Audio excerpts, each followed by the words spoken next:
Hola a todos y a todas. En la clase de hoy vamos a trabajar la teoría de Jean Piaget. Vamos a hacer una introducción conceptual, bueno, a aquellos conceptos más importantes de Jean Piaget, sobre todo sus contribuciones al campo pedagógico y al campo de la psicología del desarrollo, ¿sí? Bueno, ustedes saben que Piaget fue de formación biólogo, fue un biólogo suizo, nació en 1896 y falleció en 1980, ¿sí?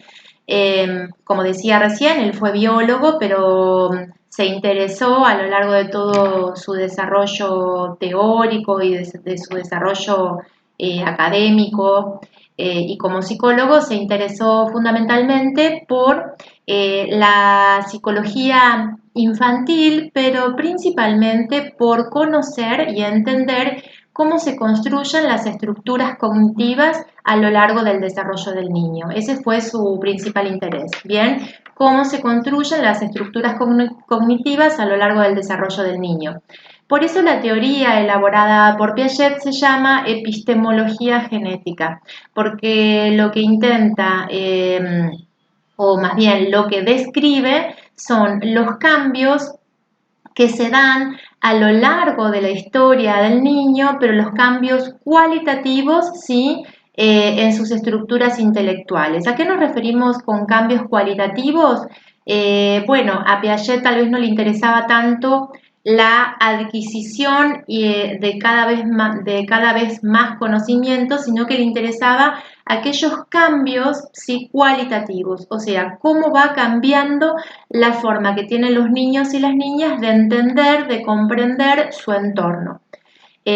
Por eso epistemología genética, o sea, conocer el desarrollo de las estructuras de conocimiento, por eso epistemología, porque tiene que ver con la construcción de conocimiento y el interés de Piaget está en el desarrollo de estas estructuras de conocimiento. ¿Cómo adquirimos las personas nuestro conocimiento? ¿Cómo adquirimos las estructuras de conocimiento, por ejemplo, de tiempo, de espacio, de causalidad? ¿Cómo vamos construyendo esas estructuras de pensamiento a lo largo del desarrollo infantil? Bien, entonces decíamos que Piaget representa la teoría de aprendizaje más importante del siglo XX, ¿bien? Porque fue la teoría que se centró en estos cambios cualitativos, ¿sí? Describe los cambios cualitativos en el pensamiento del niño a través del tiempo. El texto, perdón, me olvidé de mencionar que el texto que estamos utilizando para esta clase es el texto de Kingler y Badillo, del cual también vimos el capítulo de constructivismo y educación. Bien, bueno, por eso decíamos, en este texto lo que remarcan mucho las autoras tiene que ver con eso, ¿no?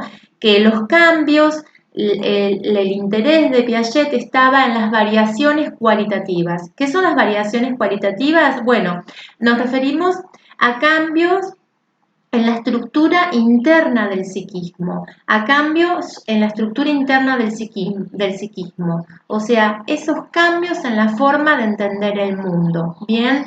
Esos cambios en la forma de interpretar el mundo. Podemos observar como un niño y una niña entiende el mundo de una manera a los 4 años y lo entiende de una manera totalmente diferente a los 10, a los 11, a los 12 años.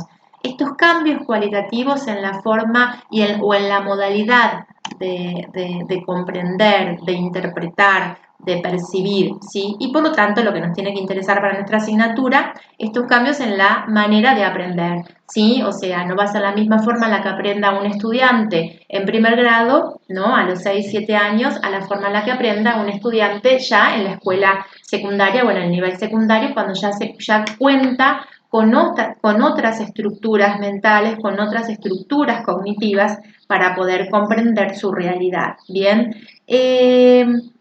bueno, el texto nos sigue diciendo esta cuestión de la gran importancia de la teoría de Piaget, cómo Piaget elaboró esta gran teoría del desarrollo del siglo XX, ¿sí? Y cómo esta teoría, digamos, cómo Piaget elabora una teoría del desarrollo cuando en realidad su interés estaba principalmente en cómo se construyen las estructuras de pensamiento, pero esta epistemología genética, esta teoría del desarrollo, sirve como base conceptual para el campo pedagógico.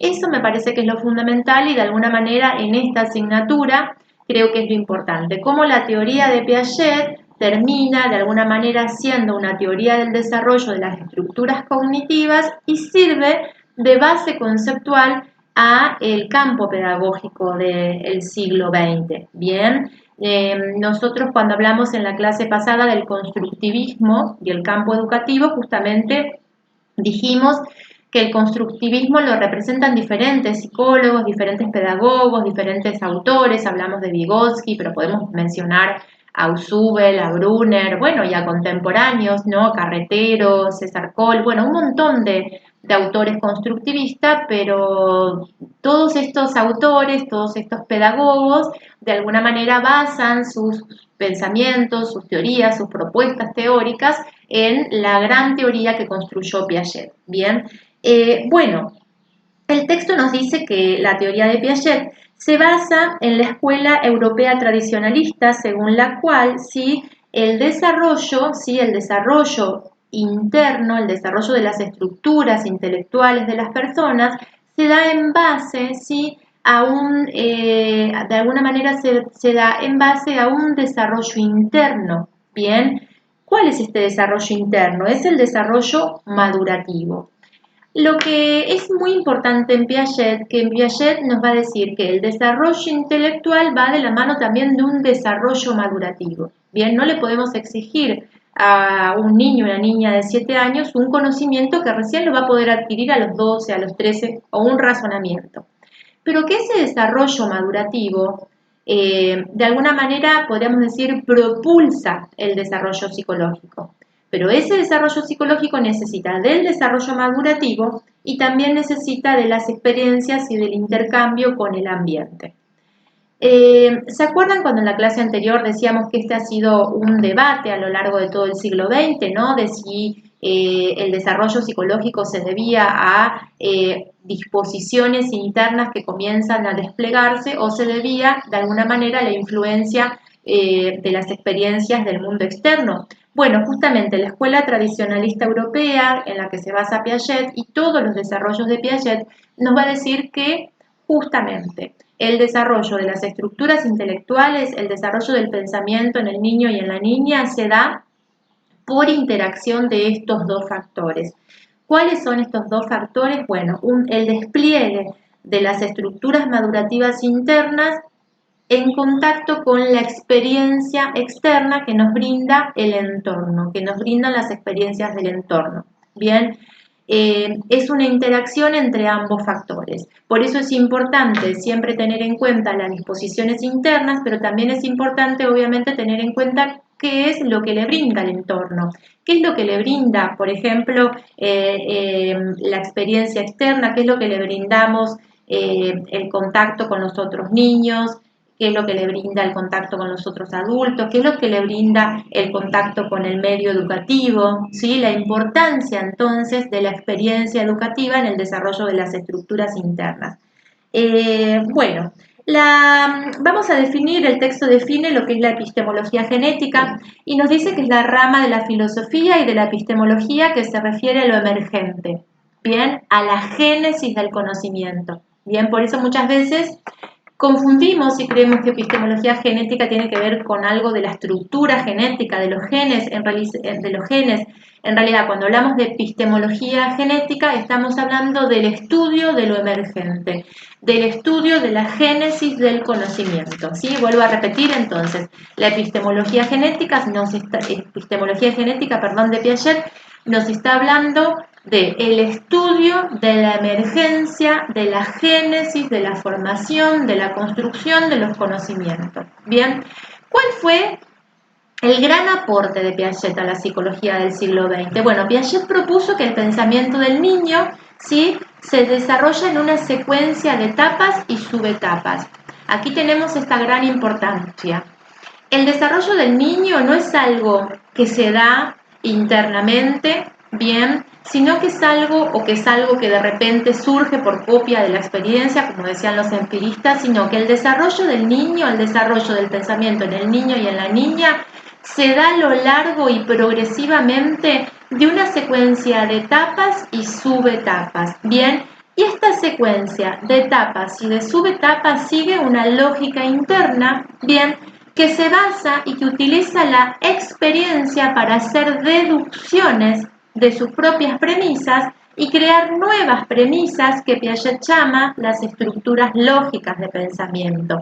A su vez, permiten realizar nuevas premisas y nuevas deducciones. Bueno, a ver, vamos a ver un poquito a qué se refiere esto con premisas y deducciones. Bueno, entonces, el pensamiento del niño se va desarrollando a lo largo de una serie de etapas y de subetapas. Estas etapas y subetapas tienen una cierta lógica interna, ¿sí? O sea, Piaget nos va a decir que estas etapas y subetapas se cumplen en todos los niños independientemente de su cultura, ¿sí? Independientemente del momento histórico. O sea que todos los niños y niñas van a cumplir con estas etapas y subetapas intelectuales. ¿Por qué? Porque esto se debe a una secuencia lógica interna. Bien, que va de estructuras de menor complejidad a estructuras de mayor complejidad. Pero para que se puedan desplegar y se puedan desarrollar estas secuencias de etapas y subetapas, necesitamos el entorno, necesitamos la experiencia con el medio ambiente. ¿Por qué?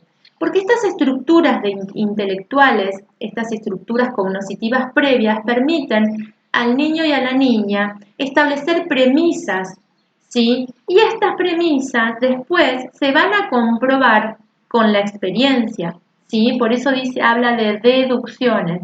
Las deducciones, ¿cómo se realizan? Se realizan en el intercambio con la experiencia. Bien, entonces, es fundamental en este desarrollo de etapas y de subetapas a lo largo del desarrollo intelectual, es fundamental el intercambio con la experiencia. Bien, bueno, la frase de Piaget y lo que nos ha legado de alguna manera es esto de que el desarrollo cognitivo implica la construcción de conocimiento.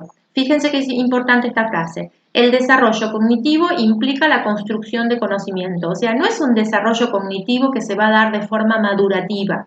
Bien, no es que nuestra estructura orgánica cerebral va madurando y así se va a dar el desarrollo cognitivo.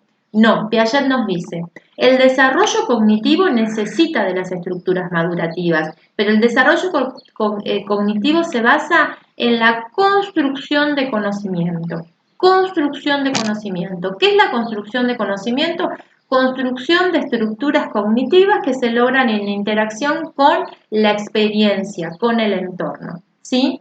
Bueno, decíamos que Piaget, primeramente, decíamos que es un biólogo, fue biólogo, perdón, ¿no? Él estudió biología, ciencias naturales y después se interesó por la psicología. Pero, sin embargo, esta formación en ciencias naturales y esta formación en biología fue muy importante en la teoría de Piaget. ¿Por qué?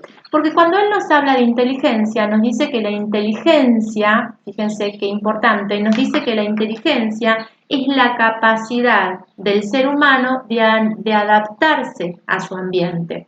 De la misma manera que los organismos necesitan adaptarse a su ambiente. Entonces nos dice, la inteligencia es el órgano adaptativo del ser humano. La inteligencia es el órgano adaptativo del ser humano. La inteligencia se va construyendo por esta necesidad de adaptación que tenemos los seres humanos a nuestro medio ambiente. El tema es que nuestro medio ambiente lo que nos va a aportar son problemas para resolver, ¿sí? La interacción, la experiencia con nuestro entorno, con nuestro ambiente, nos va aportando desafíos, nos va aportando, nos va enfrentando a problemas, ¿sí?, que resolver, y en esa resolución de los problemas, que implica la capacidad de adaptación del ser humano, pero en esa acción de resolución de los problemas es donde se va construyendo la inteligencia y donde se van construyendo los conocimientos. Bien, Piaget, justamente por esta raíz en la biología, sus orígenes en la biología, nos dice que existen dos tipos de conocimiento, ¿sí? Ustedes todo esto lo van a encontrar en el texto, yo como siempre en mis clases les voy presentando los conceptos principales, ¿sí? Así que bueno, todo esto que tal vez escucharlo parece muy complicado, ustedes lo van a leer en el texto de Kingler y Badillo. Bueno, Piaget va a distinguir entre dos tipos de conocimientos fundamentales. Un conocimiento que él llama empírico, ¿bien? O físico empírico, que es el conocimiento del mundo físico. Es el primer conocimiento, es la base de todo conocimiento posterior. Si ustedes lo piensan, como creo que yo ya les mencioné en la clase pasada, el bebé cuando nace, ¿cuál es el conocimiento que tiene de su entorno? Bueno, es un conocimiento físico de tocar, ¿sí? Sensorio-motor, dice Piaget. Es un conocimiento físico de tocar, de experimentar, el tacto, pero también sensorial, el escuchar, el sentido del olfato, ¿sí? Todo este conocimiento en un inicio es lo que Piaget llama un conocimiento físico o empírico, perdón, físico o empírico, el conocimiento físico o empírico, que es lo que permite los esquemas de conocimiento sensorio-motores, ¿sí? Que vamos a ver como esquemas de conocimiento sensorio-motores.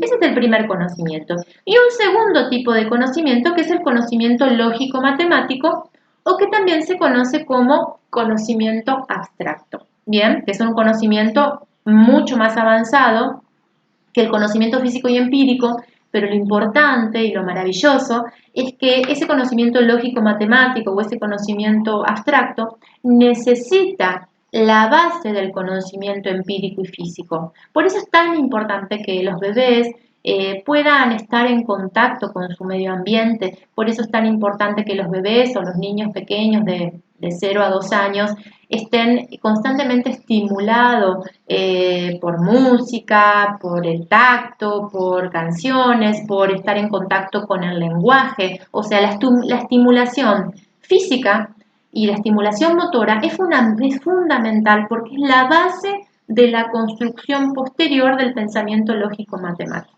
Bien, por eso es tan importante la educación inicial. Bien, la educación inicial es fundamental porque es la base de toda la educación posterior. ¿Y por qué? Estimula, el conocimiento empieza, podríamos decir, comienza estimulando el conocimiento físico y empírico para después que este conocimiento físico y empírico sea la base del conocimiento lógico-matemático. Bueno, vamos a ver un poquito qué es el conocimiento lógico-matemático. Vamos a tratar de transmitirlo de forma sencilla, porque ustedes saben que estas clases no están dirigidas a estudiantes de psicología, que van a ser licenciados de psicología, sino a estudiantes de múltiples profesorados. O sea que en esta clase lo importante es que ustedes puedan tomar los conceptos que les sirvan como herramientas para la práctica docente. Entonces, tenemos estos dos tipos de conocimiento, nombramos y explicamos el físico y empírico, ahora vamos a ver qué es el lógico-matemático. Bueno, está relacionado el conocimiento lógico-matemático o el conocimiento lógico-matemático o el conocimiento, perdón, abstracto, está relacionado con la representación interna del mundo exterior. Bien, entonces, podemos hablar de un conocimiento lógico-matemático, de un conocimiento abstracto, cuando el niño y la niña comienzan a construir y almacenar representaciones internas que representen el mundo exterior. Bien, entonces, esta representación interna del mundo es lo que llamamos las abstracciones. ¿Y por qué es tan importante la representación interna del mundo? Bueno, para muchas cosas y fundamentalmente para la construcción posterior del conocimiento. Pero fíjense qué importante que es la representación interna, porque al principio, podríamos decir hasta los 2 años, el niño cree que el mundo, o sí cree, conoce un mundo físico, un mundo que si no lo ve, que si no lo toca, que si no experimenta con ese mundo desaparece, ¿sí? Entonces, para que el niño pueda empezar a construir estructuras intelectuales, como son, por ejemplo, la conservación de la sustancia, ¿sí? Que es conservar los objetos en la mente, necesita de construir esas representaciones internas, de manera que el niño, para poder pensar, para poder imaginar, para poder reflexionar sobre el mundo, no necesita verlo, ¿sí? Ustedes que están en el nivel universitario y que obviamente ya cuentan con el pensamiento abstracto, estudian, leen y no necesitan ver esa realidad que están estudiando. ¿Por qué? Porque tienen las representaciones internas, cuentan con el pensamiento abstracto que les permite imaginar, relacionar, articular eso que están leyendo y después, obviamente, analizar, criticar eso que están leyendo, ¿no? Y todo eso tiene que ver con el pensamiento abstracto, todo eso tiene que ver con la simbolización, si quieren avanzamos un poquito, la simbolización del mundo físico y exterior. Bien, entonces, al conocimiento físico, el primer tipo de conocimiento es un conocimiento que lo obtenemos a través de la percepción, ¿sí? De la percepción a través del contacto motor con el mundo físico, pero también se va a empezar a dar, dice Piaget, las abstracciones empíricas. ¿Qué son las abstracciones empíricas? Son conclusiones, premisas, deducciones, conclusiones que el niño y la niña van sacando de su interacción con el medio, con el entorno físico. Se llama abstracción empírica. Son pequeñas conclusiones. ¿No? Por ejemplo, si pongo la virome al borde de la mesa, esa virome se va a caer.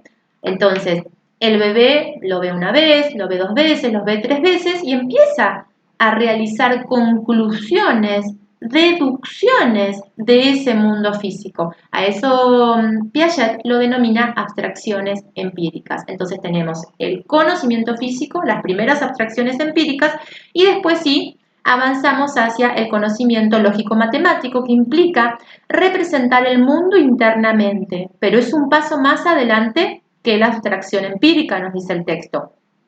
¿Por qué? Porque implica representar el mundo internamente en forma de un concepto que represente clases genéricas. Entonces, el pensamiento lógico-matemático implica la formación de conceptos. Vuelvo a repetir, el pensamiento lógico-matemático o el pensamiento abstracto implica la formación de conceptos. ¿Qué son conceptos? Son clases genéricas, ¿sí? Son clases genéricas que implica a mi pensamiento poder generalizar, ¿sí? Poder ordenar el mundo. Si no existen las clases genéricas, si no existieran las clases genéricas, si no existieran los conceptos en los cuales yo puedo incluir mis experiencias, yo no podría realizar deducciones, conclusiones a lo largo del mundo.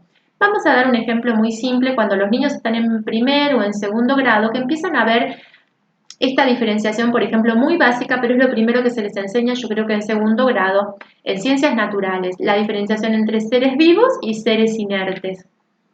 ¿No? ¿Qué son los seres vivos? Bueno, aquellos seres que nacen, crecen, se reproducen, que tienen un crecimiento, que lo puedo observar, por ejemplo, en una flor o que lo puedo observar en un animal, en una planta, en un animal. ¿Y qué es un ser inerte? Bueno, aquel ser que no tiene vida, aquel ser que no se reproduce, que no necesita alimentación, una piedra, una silla, una mesa.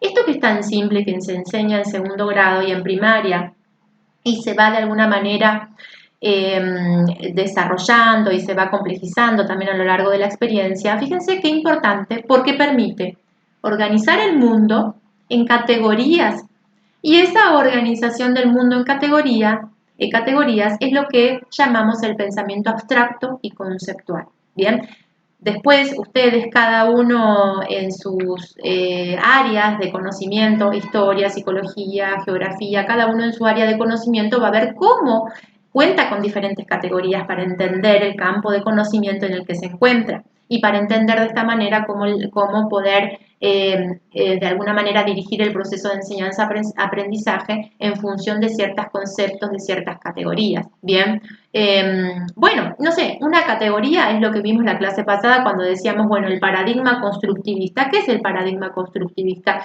Son todas aquellas teorías que consideran al sujeto activo en la construcción del conocimiento. Bueno, eso es una categoría. ¿Qué quiere decir? Estas son teorías que piensan así, que son diferentes a otras teorías que piensan de una forma más pasiva, más tradicional. Bien, fíjense qué importante es el pensamiento abstracto.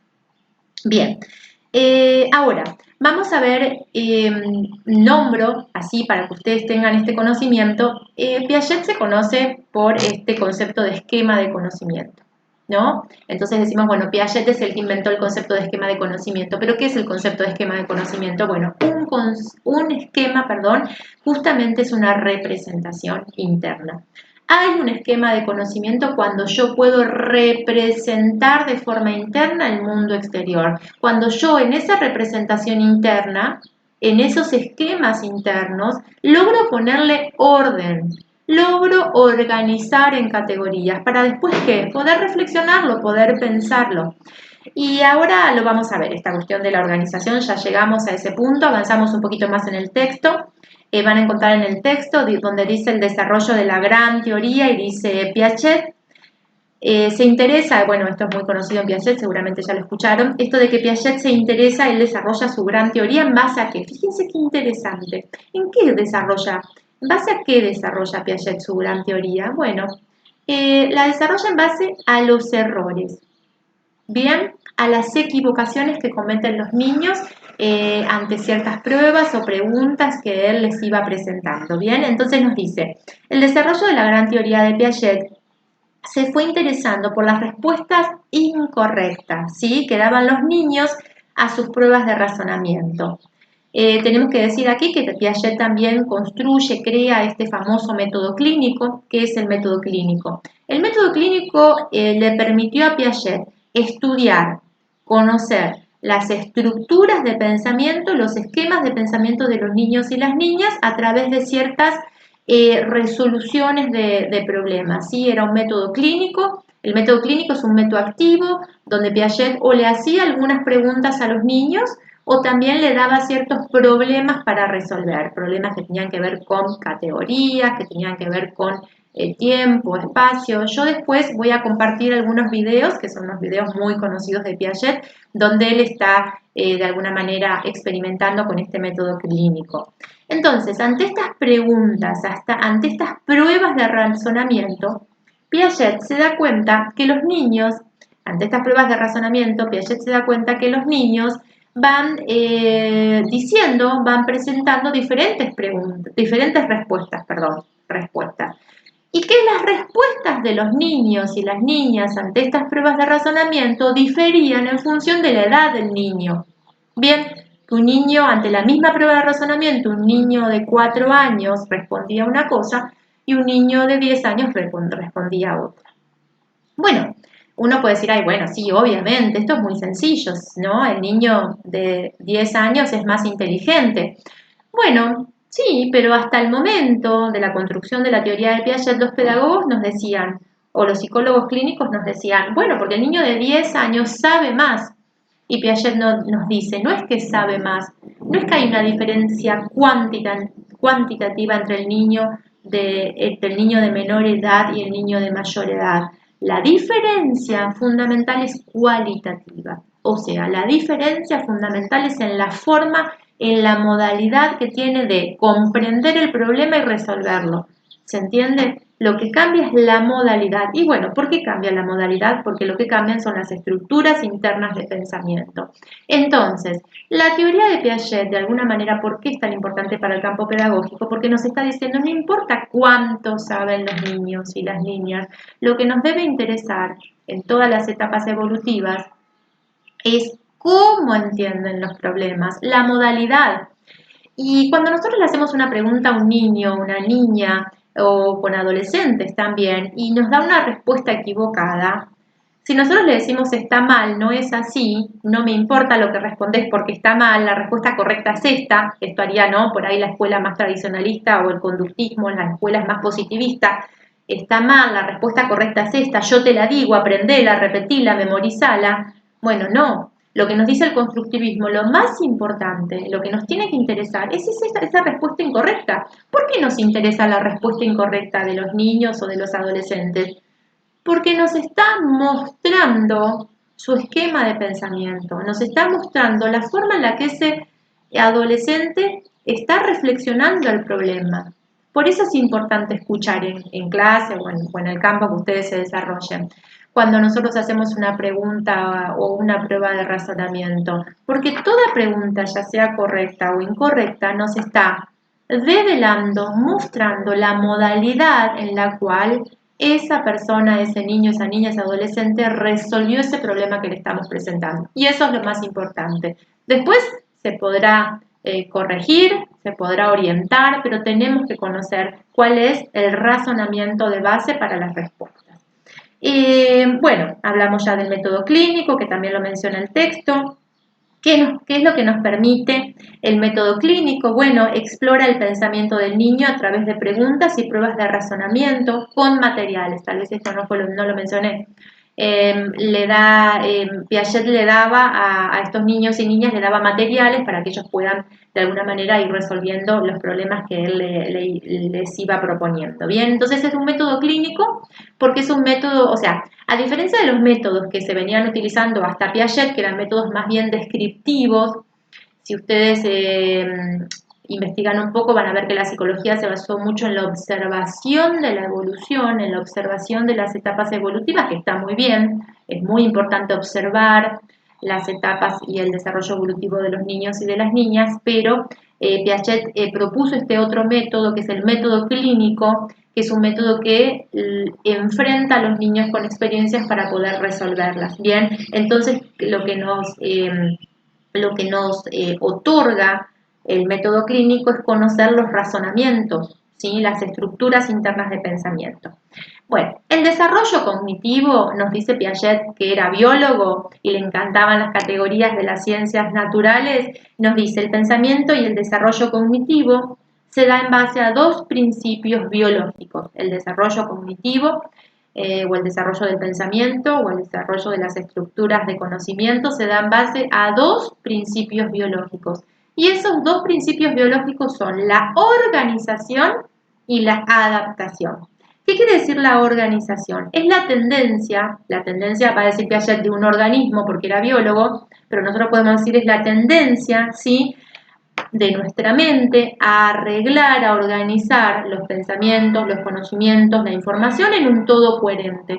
Siempre que pensamos, siempre que analizamos, siempre que vemos y siempre que estudiamos, siempre estamos organizando los conceptos, los conocimientos y la información en un todo coherente. Si no, no entendemos nada. ¿Bien? Bueno, Piaget nos dice, esa es la tendencia de nuestra mente a la organización, ¿no? Cuando ustedes estudian que hacen un cuadro sinóptico, cuando ustedes estudian que hacen un resumen, ¿qué están haciendo? Bueno, están organizando la información, están organizando los conocimientos y lo están conceptualizando. Por eso es tan importante, bueno, no sé, pero a mí me parece, por eso es tan importante a veces que el estudio se realiza a través de diferentes etapas. Primero leo, después resumo, después hago cuadros. ¿Por qué? Porque voy organizando esa información y la forma en la que yo tengo de organizar la información es diferente a la forma que tienen otros de organizar la información. Después la puedo compartir, ¿bien? Pero la construcción es propia, es subjetiva. Bueno, el segundo principio tan importante para Piaget es la adaptación. Hoy dijimos que la inteligencia para Piaget es la capacidad de adaptarnos, ¿no?, a nuestro entorno, a los desafíos que nos plantea nuestro entorno. Entonces nos dice, la adaptación es la tendencia de todo organismo a asimilar los nutrientes de su entorno y a modificarse en función de la nueva incorporación de nutrientes de su entorno. ¿Por qué habla de nutrientes? Piaget porque era biólogo y muchas veces está basándose en la célula, ¿no? Entonces nos dice, ¿cómo nos adaptamos? ¿Cómo se adapta la célula a su entorno? Bueno, incorporando, ¿no? Incorporando nutrientes, una planta incorpora el sol, ¿bien? Esto incorpora, pero a su vez se modifica para adaptarse. Entonces nos va a decir, vuelvo a repetir, Piaget nos va a decir, la construcción de conocimientos y el desarrollo de la inteligencia en las personas, ¿sí?, se da de la misma manera que en la materia orgánica, a través de dos principios biológicos, la organización y la adaptación. Necesitamos organizar la información, necesitamos organizar los conceptos, ¿para qué? Para poder adaptarnos, ¿sí?, a nuestro medio circundante, a nuestro medio y a nuestro entorno. Cuando hablamos de entorno, bueno, en psicología no hablamos solo de un entorno físico, ¿bien? O ambiental, lo incluimos, pero estamos hablando de un entorno social, cultural, familiar, educativo, ¿no? Después podemos seguir ampliando y esa es un poco la idea de la materia, que ustedes al final de la materia puedan articular todas las teorías, ¿no? Vamos a ver por ahí aspectos más psicoanalíticos del aprendizaje, ahora estamos viendo aspectos puramente cognitivos, pero vamos a ver cómo la adaptación, que tiene que ver con el aprendizaje, no una adaptación sumisa o pasiva, sino una adaptación activa, creo que ya mencioné esto, tiene que ver justamente con poder incorporar elementos del entorno y poder modificarme para poder adaptarme a ese entorno. Bueno, entonces nombramos estos dos principios básicos, nos va a decir Piaget que el intelecto funciona igual, asimila nuevas experiencias, ¿sí? Y con ellas construye estructuras especializadas de pensamiento para adaptarse. Bueno, aquí está un poquito más compleja la definición, pero se entiende perfectamente, ¿sí? O sea, el intelecto funciona igual, asimila, incorpora nuevas experiencias del entorno y con estas nuevas experiencias construye estructuras intelectuales nuevas, estructuras intelectuales de pensamiento que me permiten adaptarme. Entonces, y aquí viene lo importante, nos dice, es un movimiento hacia la complejidad, ¿sí? De menor complejidad de organización a mayor complejidad. Bien, entonces, la teoría del desarrollo, la teoría de la epistemología genética de Piaget nos va a decir que el desarrollo intelectual es un movimiento hacia la complejidad, un movimiento hacia la mayor complejidad, de estructuras menos complejas, podríamos decir más prácticas, a estructuras más complejas, más abstractas. ¿Y en qué avanza? ¿En qué avanza esta construcción de la inteligencia de lo concreto a lo abstracto? Bueno, avanza en la representación que tengo del mundo externo. Siempre, cuanto más inteligentes somos, podríamos decir es que más capacidad tenemos de representarnos el mundo externo y obviamente de comprenderlo, de analizarlo, de reflexionarlo. Por eso es tan importante ejercitar la reflexión, porque la reflexión es representación, ¿bien? Por eso es tan importante leer, por eso es tan importante estudiar, por eso es tan importante escuchar a mis compañeros, al docente, a la docente, ¿se entiende? Porque va avanzando mi capacidad de representar el mundo externo en estructuras cognitivas internas o conceptos. Bueno, dijimos que el desarrollo intelectual, el desarrollo cognitivo, el desarrollo de las estructuras de pensamiento se da a través de una serie de etapas, a través de una serie de secuencias, ¿no? O una secuencia de etapas y subetapas. Ahora la pregunta de Piaget fue la siguiente: ¿cómo se va avanzando de una etapa a otra etapa? ¿Cómo se da este avance en el conocimiento, este avance de etapas? Y nos dice, y aquí utiliza otro concepto de la biología, a través de un proceso de equilibración. Vuelvo a repetir, a través de un proceso de equilibración. ¿Qué es un proceso de equilibración? Nos dice, es una secuencia activa, intelectual, entre el equilibrio, el desequilibrio y el reequilibrio. ¿Bien? Vuelvo a repetir, es una secuencia activa entre un desequilibrio, bien, perdón, entre un equilibrio previo, el desequilibrio previo y un proceso de mayor equilibración. A ver cómo lo podemos entender. Nos dice Piaget, existe una tendencia hacia el equilibrio en cada etapa, bien, o sea, cada etapa de pensamiento, cada etapa de los esquemas cognitivos va tendiendo a un mayor equilibrio.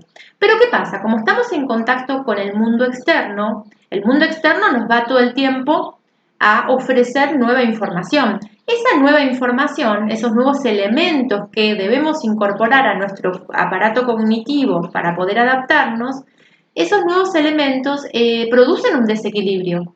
Bien, o sea, nosotros contamos con un equilibrio. Bien, ese equilibrio de alguna manera se ve perturbado por nuevos elementos que me otorga la experiencia.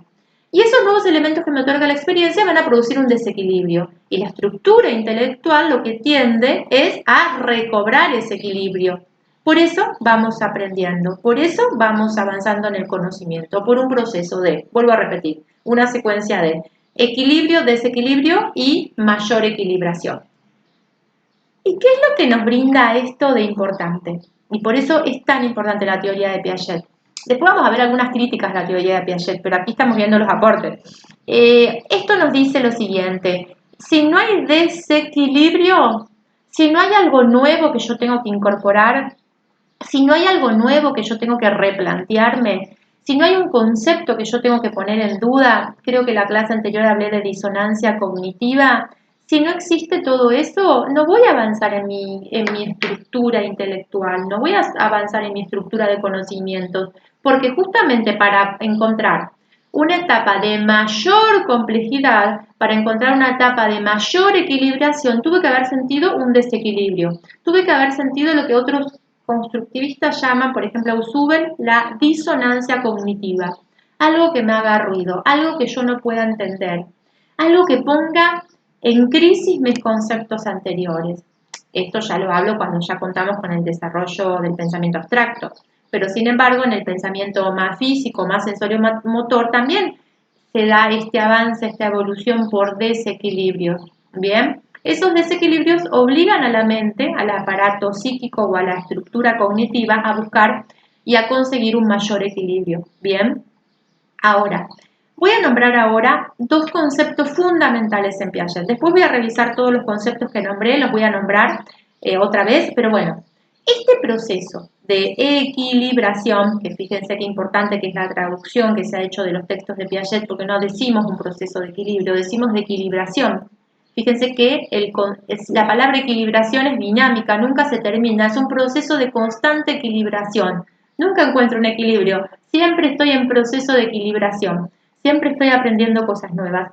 Bueno, este proceso de equilibración se da a través de dos funciones, las vamos a nombrar así. Este proceso de equilibración se da a través de dos funciones, que Piaget también llamó invariantes funcionales. ¿Por qué son invariantes funcionales? Invariantes funcionales. Son invariantes funcionales porque son dos funciones que no varían a lo largo de todo nuestro desarrollo cognitivo.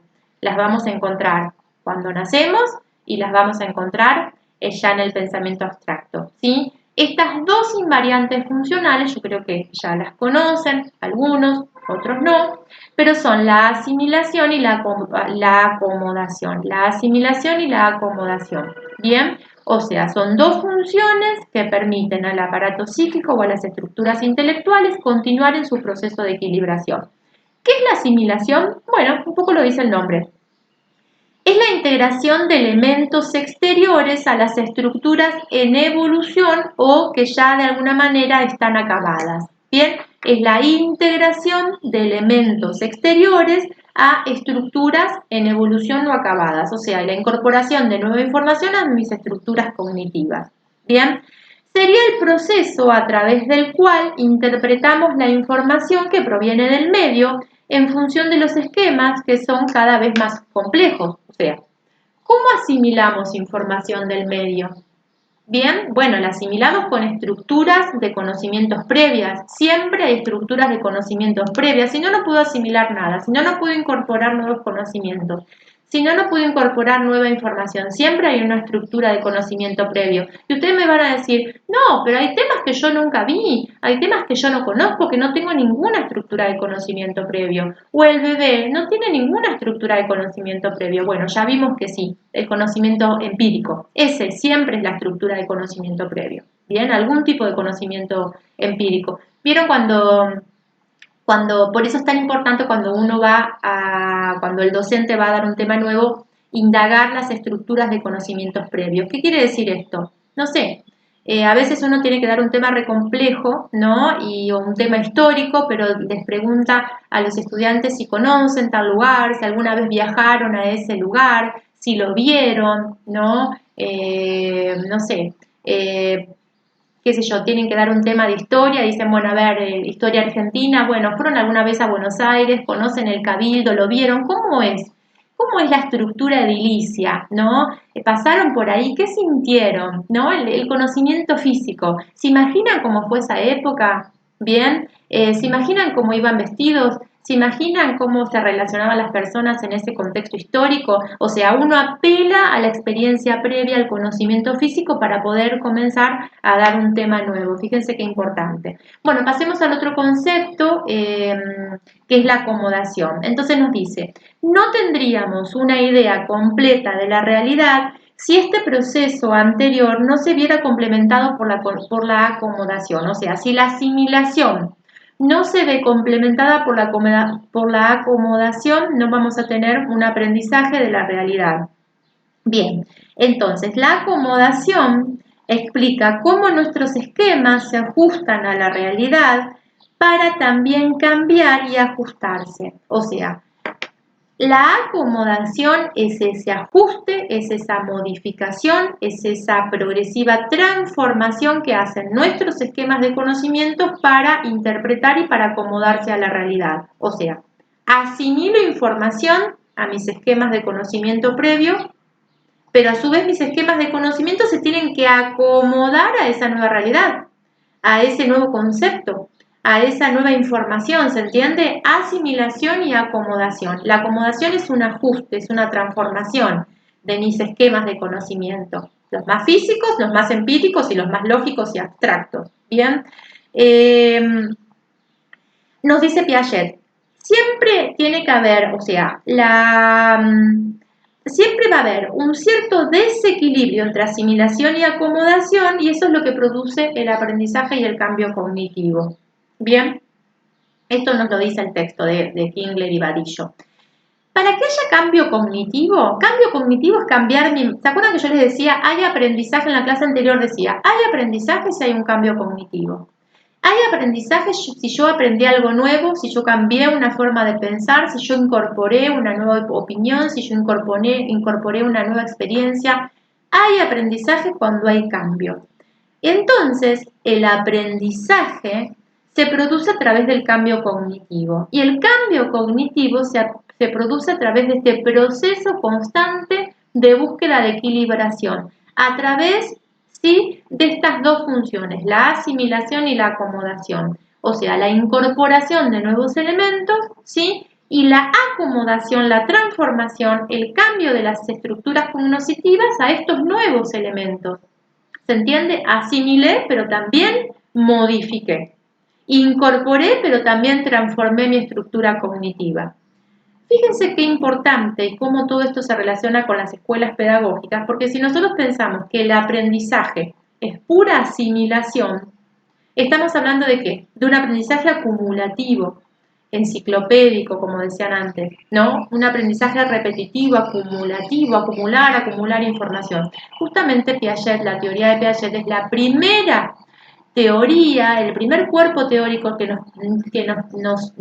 nos aporta este concepto tan innovador para la pedagogía. No va a haber aprendizaje si hay pura asimilación. Solo hay aprendizaje si hay cambio cognitivo. Solo hay aprendizaje si hay incorporación, asimilación, pero va acompañado de una modificación, de una acomodación de esas estructuras cognitivas previas. Yo tengo que modificar, que cambiar mis estructuras cognitivas previas para poder aprender.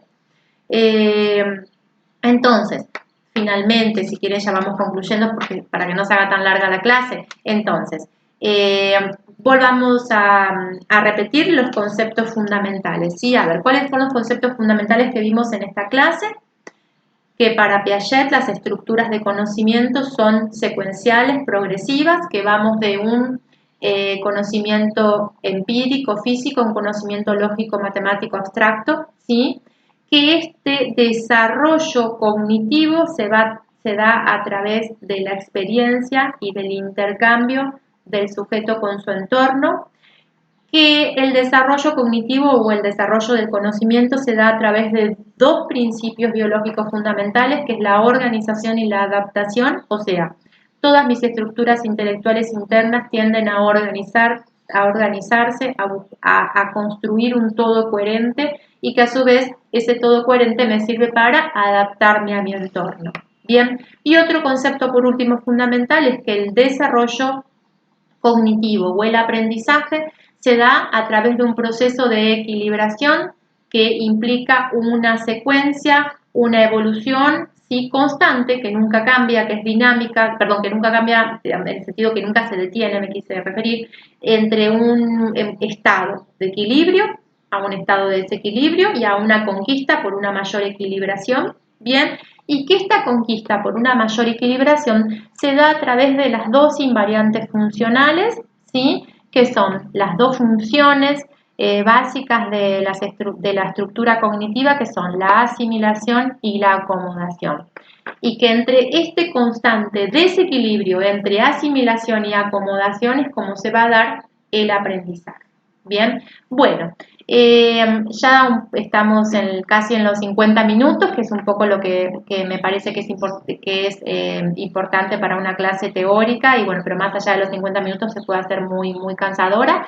Así que bueno, vamos a finalizar con esta teoría de Piaget que es tan importante, tan valiosa y bueno, tan fascinante para el campo, para entender los aportes que representa el campo pedagógico, ¿sí? Bueno, me despido de todos y de todas y nos vemos en la próxima clase.